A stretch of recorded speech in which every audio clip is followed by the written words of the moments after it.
Yo, War Rapport family, it's your boy Mike G here with Caesar Walker. We got a special guest for you guys today.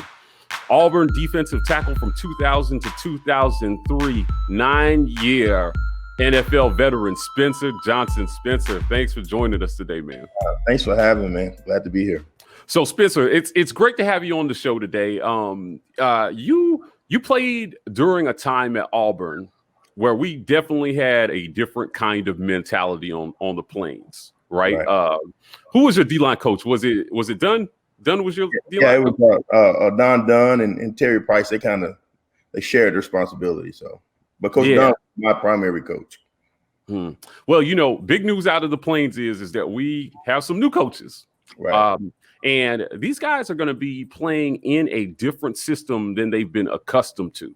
And you have a very unique experience in that you've played in different systems, both at the college and the pro level. So, we've heard a lot of things about how Gus ran the program. One of the more interesting things that I heard was that Gus did not like to run ones versus ones in practice. Right now, I filmed a lot of your practices, and I remember that one-on-ones was the time during practice where men were made. That's when you separated the men from the boys, was during one-on-ones, and you would get the best offensive lineman and the best defensive lineman, and Coach Price, because he was an intense guy, right? Yeah. Like, listen, whoop his ass. Yeah, Can you talk a little bit about what that mentality was like in practice, as competitors, and how that made you into a better player on Saturdays? Oh, absolutely, man. I mean, the whole mentality is how do you know where you at if you're not going against the best, right? And so we look forward to our one-on-ones in practice. We look forward to the one-on-ones when we went to team, and it was just a great gauge. We're going against the best when we play our opponent, so why not go against the best in practice? And that kept in practice intense. That kept that dog mentality in us. That helped them get better, helped us get better, and overall helped us get better as a team. And that type of competition, that level of competition, only makes you better. And so just having that mentality of going and say, look, if I can go against this guy and I can whoop him in practice, I'm gonna whoop this guy when I go against Arkansas, Alabama, whoever it is, right? Because we feel we have the best players on the field. So just having that mentality of knowing that, hey, look, he's a dog, I'm a dog, may the best dog win, and that you take that into the games, and that's what it's really all about. So how important was accountability amongst the actual players along the line? Because you can have tough coaches, and we saw in the previous coaching staff, you had guys who just didn't cut it.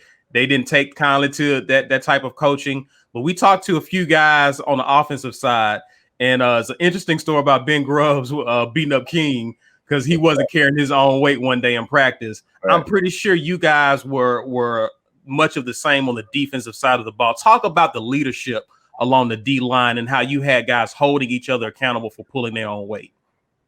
Oh man, absolutely, man. That's an excellent point, man, because that's really what we hung our hats on. It was Reggie dependent on DeMarco, Dexter Murphy, all of these guys, Jay Ratliff, all these guys that came into that room. Like, we had that sense of accountability. Like, look, I'm not gonna let you down because one, I don't want you to rag on me. I don't want you to start talking about me. We get in the film session, you getting double teamed and pancaked. Everybody's gonna be on your butt by that. You know what I'm saying? So, like I said, it goes back to that competitive, but also, like you said, the accountability. Like, look, I'm gonna do my job because not only were we teammates, we became brothers in that. Going through the yachts workouts and the 4 o'clock winter workouts, waking up before everybody was even thinking about getting up on campus and putting that work in. And that's where it really started in the offseason with Coach Yachts, man. Just those workouts were brutal, right? They were tough, and they made men out of us. And then we knew if we got through that, going to the football field, now that's the fun time, right? And so, I bust my butt in the offseason. Look, I got your back, you got my back, bro. That's just really how we rolled in that defensive line room. We were our goals were to be the best group on that team, right? And if we were the best group, and when we were going against the offensive line, they were going to step their game up also. So it was knowing that I was going to do my job and everybody in that room was going to do their job. That's what made us who we were. So. Wow, that's great. I can tell you, we interviewed Ben Grubbs, and he had just as long a career as you had, and he talked about how on the offensive side of the ball that it was like a team within a team, right? You have the team, but the offensive line, that position group, that meeting room had a different mentality because of how they had to work together. So it's interesting to hear you talk about how the defensive line was kind of the same way. Absolutely. You mentioned Kevin Yoxel. That's something that's come up on every single one of our interviews. Yoxercise, right? Oh yeah.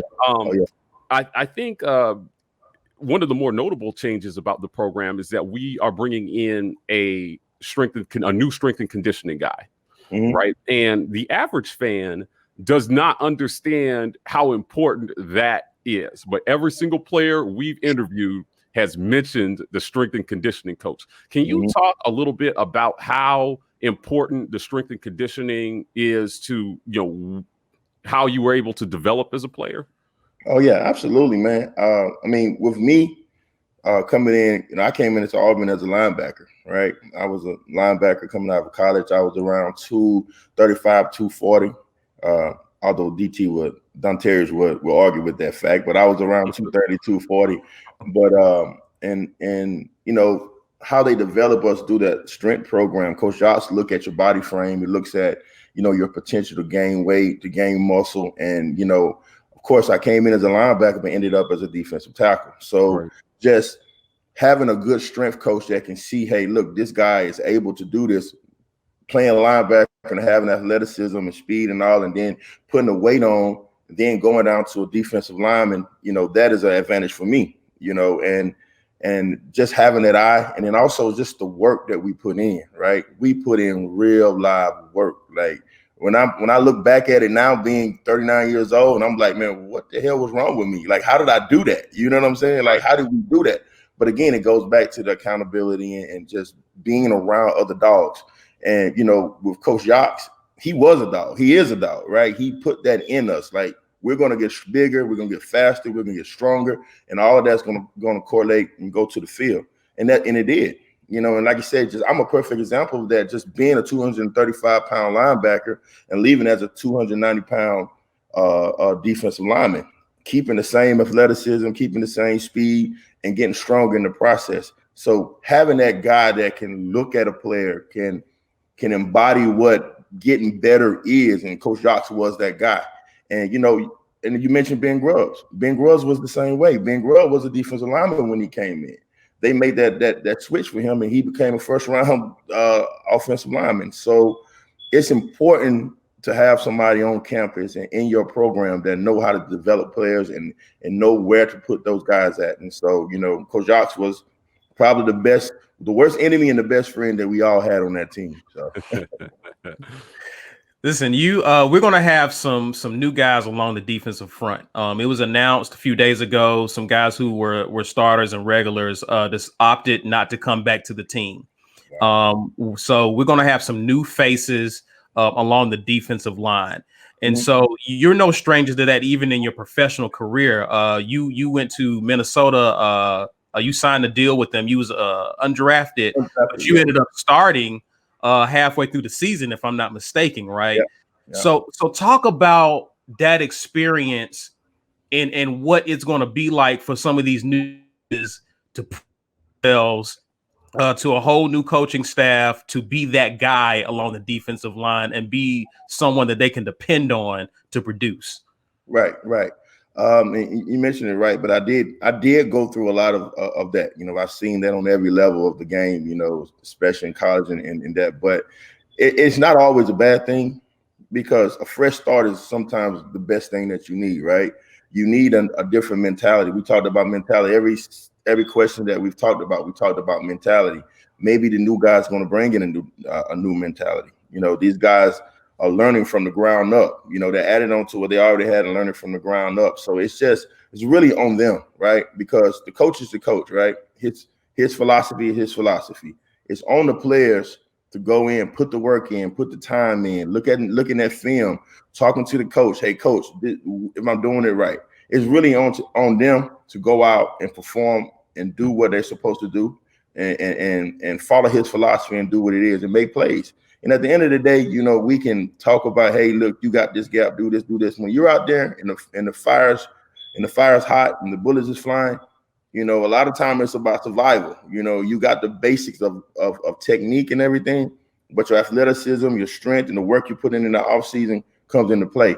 So, you know, the advice I would give these guys is go in with a clean slate, go in ready to work, you know, ready to be a sponge and learn everything that needs to be learned, but just give 100% effort, work your butts off, and go make plays. At the end of the day, that's what it's all about when you're on that field. So, you know, I thought one of the things that was interesting that's been a theme in a lot of these interviews is that, you know, we've heard that the great ones take it upon themselves to take that extra step and to get better, right? But we're also hearing simultaneously from you guys how important coaching is in that journey, right? Mm-hmm. So, you know, we've talked about the coaching side ad nauseum, right? We understand. Listen, coach, it is very difficult for a kid to overcome bad coaching, right. But in terms of what you have to do to take it upon yourself. Right. Like, you know, for a quarterback and receivers, it's going out there and it's running routes because the coaches only get you so many hours a day so they can develop the chemistry they need on Saturdays. What does that look like for a defensive lineman? Like, you know, if you are D lineman and you are going to take it upon yourself to develop, what are you doing on your own outside of practice? I mean, that's everything. Get off to hand placement to footwork. To recognition of blocks or pressure on the hands, or whether it's run or pass or steps, whatever it might be. Like, there's always something that you can work with as a defensive lineman. If you're not working, then you're getting left behind, you know. And you know, when you go through practice and you go against 1v1s or you go through the team, there's certain things that you do well and there's certain things you do that's not well, right? And those are the things that you need to continue to work on, right? So we'll look at film after practice, and you know, pass rush might be my issue, right? Bull rush might be whatever it might be. You get some of your friends that goes back to the accountability and everybody wanting to be better. You work with them. You let me feel this. Let me, you know, sit down. So let me pull and snatch. Give me a hand so I can swipe.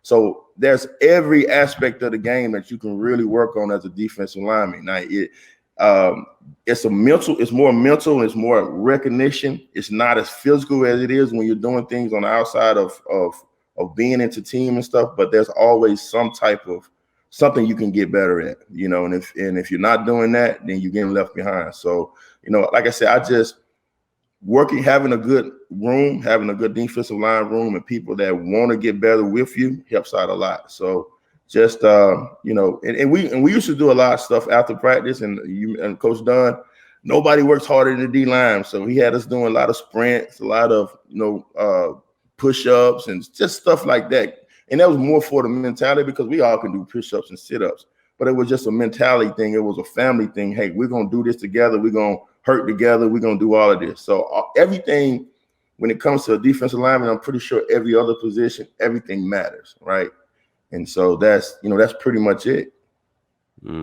So with all the change that's happening with Auburn, new coaching staff, a new defensive coordinator in Derek Mason, many people was excited about that hire, but he brings with him a different approach defensively. We're actually going to move to what's believed to be a base 3-4.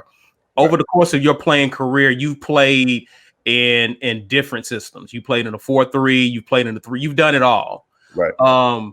Talk about the learning curve, because it's also been said about Derek Mason's defense is that it takes some time to learn, especially if you're acclimated to a 4-3. Talk about what's the learning curve as a lineman going from being responsible for your gap to now in a 3-4 being responsible for 2 gaps, and how you should play, and how you mentioned the mental aspect of it. What's going to be the learning curve for these new faces along the D line learning a new system? Right. I mean, absolutely. Technique for one, that's going to be the main thing, right? Coming from a 4-3 where you're in a 3 technique and your B gap is mine, I control the B gap and I'm good doing that. And then going from I'm in a 4 technique and I'm head up with this big 330-pound lineman, and I got to get my hands on it in two gap. So technique is a big thing. It's going to be it's really going to take some time for those guys to grasp that. If you haven't been in that system, but they're going to be play call that's going to put you into a 4-3 like thing where when a lot of blitzes and things like that. So it's going to take that learning curve of understanding. Hey, look, this is the technique that I'm playing. But we are actually getting back to a 4-3 because we're slanting or we're blitzing or whatever it might be. So understanding the initial part of playing that 4-3, the technique part of playing that 4-3, and those are going to be the biggest things for those guys, man. Again, like two gapping and one gapping is two totally different things. Right. You have responsibility of this gap, your primary gap. But if this happens, you also have you can jump back and do this. So right. At the end of the day, it all comes back to you playing defense, and it's playing defense, disciplined defense. But again, your stance is different. Your responsibility is different. But again, there's a lot of stuff going on in the back end. You're bringing different guys off the edges. So, just learning why you're doing things and getting your technique down. That's going to be a big learning curve for those guys. Well, hey, listen, you guys won a lot of games. I'd be remiss if we got out of here before I asked you about the Iron Bowl. Now, you have experienced something that a lot of Auburn players today cannot say they have done, in that you've gone on the road and beat Alabama at Alabama. Yes, right? sir. Can you tell us a little bit about what that experience is like? You guys had a different mindset. We didn't kowtow to Alabama. We didn't bow down to Alabama in your day. Right?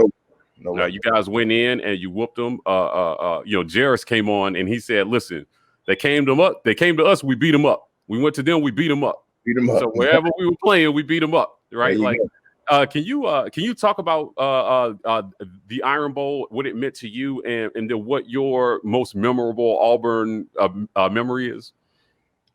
First of all, I'm from Alabama, right? So the Iron Bowl is probably the biggest game in Alabamians history, right? So like growing up, we watched that. That was a family affair. Everybody gets together, barbecue on the grill, uncles dancing, music playing. So that was a big deal for us. So just having the opportunity to play in that game, having the opportunity to go out and compete where that everybody in your town and your city and the surrounding areas are watching you, and you're playing for your family and everybody, man, it's huge, man. It's a big privilege, it's a big opportunity, man, and I loved every moment of it, man. And to win like we did was awesome, right? And so that was huge for me, man. Like I said, I get to go home and brag when I go home, and everybody that's Alabama fans, but there were a lot of Alabama fans where I'm from, but they were rooting for me as a player. But I get to rub it in their face when I go home and say, "Hey, look, we won again." But I would also say one of my most memorable moments was the first one in 2000. I was a true freshman playing, and it was man, I think it was cold. It was ice coming out of this, it was sleet falling. And I think we won that game 9-0, if I'm not mistaken. Yeah, it was one of those games. It was like, what? It was a knockdown, drag out game, man. It was you against me, man, mano a mano. And me being a true freshman and going out and getting that victory, man, it really set the tone for the career at Auburn. It really set the tone on just me being who I was on the plains and as a player, and just like you said, the bragging rights meant so much to me as being a guy from Alabama, and everybody in my town wanted me to go to Alabama. But like you said, the first one as a true freshman, man, I got the picture on the wall and everything, so it was pretty awesome. Awesome. And y'all shut them out. Didn't y'all shut them out that year? Yeah, it was 9-0. Yeah, we did. They had Andrews out that year, I think. Yeah, Zal. That's right. Yeah. Oh, yeah. I bet that did feel a little special, man. You blanked them. Absolutely, we blanked them, man. Who was the other guy they had? They had Tyler Watts on the team as well, too. Tyler Watts. I think, those are the two that they were rotating back and forth between, right? Yeah, Yeah, I got the picture at my mom's house of me getting that sack on Andrew's house. So I was pretty pumped up about that. Caesar, your question, and then we're going to ask about what he's doing. What is one thing, man, that you're looking forward to seeing new with this new football team, coaching staff? When we go into a new football season, what is one thing that you look forward to seeing that you may have either experienced as a player or you just want to see for Auburn with this football team? I mean, overall, man, I just want to see them go out and play with a lot of energy, man. You know, just a lot of energy. You know, and when you look at a football team and you look at whether it's high school or whatever it is, you know the mentality that's been put into these kids before they get onto the field. And I just want to see those guys go out there with confidence. I want to go out there and see them knowing that they bought into what the system is, the program is, and they got confidence that they can go out here and whoop some butt. And that's really what I really want to see, man. And you know, I'm a defensive guy. I've always been a defensive guy. So seeing that defense fly around, seeing them have fun, seeing them not make the small mistakes, you know, because those things kill you on defense. You know, being in the wrong gap at the wrong time, two people in the same gap, that's a touchdown.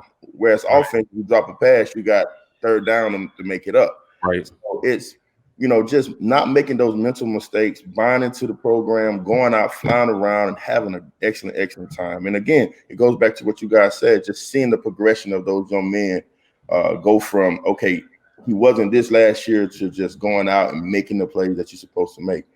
So. Well, listen, you talked about that mentality, right, and the buy-in, right? And you're retired now. Yeah. After a long, successful NFL career, can you talk to us a little bit about what you're doing? You're working with kids now, aren't you?